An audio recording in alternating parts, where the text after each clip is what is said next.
Hello everyone, কেমন আছো তোমরা সবাই? আশা করি সকলেই ভালো আছো, আমিও খুব ভালো আছি। তো আজকে একটা ব্লগ নিয়ে এলাম, বলবো না সেটা কোন জায়গা, তোমরা দেখলেই বুঝতে পারবে সেটা কোন জায়গা।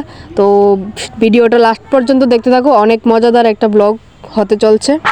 তো আশা করি সবার কাছে ভালো লাগবে, ভালো লাগলে অবশ্যই লাইক কমেন্ট শেয়ার তো করবেই। তো পুরোটা ভিডিও দেখতে থাকো।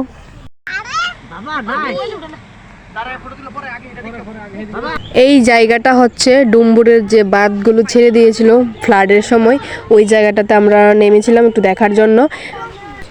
এখানে দেখো জলগুলো এসে কিভাবে ধাক্কা খাচ্ছে, আর জলগুলো এত স্পিড, যদি এখানে কিছু পড়ে যায় তার খুঁজে পাওয়া যাবে না।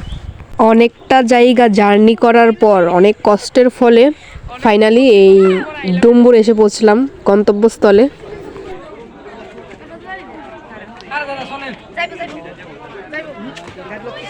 তো আমরা আছি মানে ডুম্বুরে, এখানে যে বোট দিয়ে নারকেল কুঞ্জ যাব সেই বোটের জন্য দাঁড়িয়ে আছি, বোট আসলে তারপর যাব।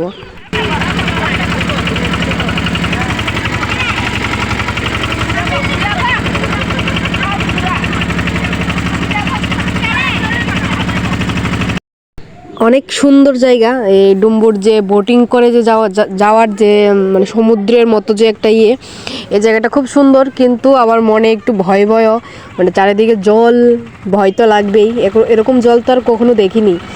তো অনেক ভালোই লাগলো, কিন্তু একটা দুঃখের বিষয়টা ভিডিওর মধ্যেই দেখতে পারবে, এখন আর বলি না। আর এই জায়গাটা দেখো, মানে দূর থেকে অনেক সুন্দর লাগছে, কারণ কুয়াশা কুয়াশা ভাব, একটু অন্ধকার অন্ধকার ভাব হয়ে আসছে, সুন্দর তো লাগবেই।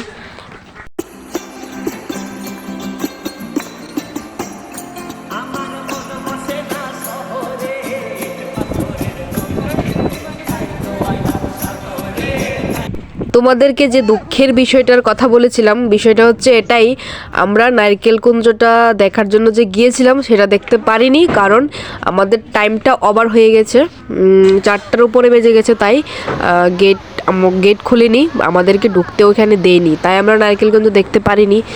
তো আর কি করব, তো মনটা খারাপ করে তো চলে আসতে হলো। তো যাওয়ার সময় যে ঝর্ণাটা দেখেছিলাম, প্রথমে তোমাদের ভিডিওর প্রথমেই দেখিয়েছিলাম, ওই ঝর্ণাটার সামনে এসে একটুখানি ভিডিও করলাম, কারণ রাত্র তো হয়ে গেছে, তাই আমরা আর এখানে নামিনি, তাই মোবাইল থেকেই বা গাড়ি থেকেই ভিডিও করে চলে এলাম। ডুম্বুর থেকে যাওয়ার পথে আমরা কোথায় মানে ঢুকেছিলাম, তো তোমরা তো দেখতেই পারছো। তো এই ভিডিওটা আর বেশি বড় করব না, নেক্সট পার্টে এই উদয়পুর মারবাড়ির ভিডিওটা তোমাদেরকে দেখাবো বা শেয়ার করবো তোমাদের সাথে। তো ততক্ষণ পর্যন্ত সবাই ভালো থাকো, সুস্থ থাকো, নিজের খেয়াল রাখো, আর আমি মোটামুটি ভালো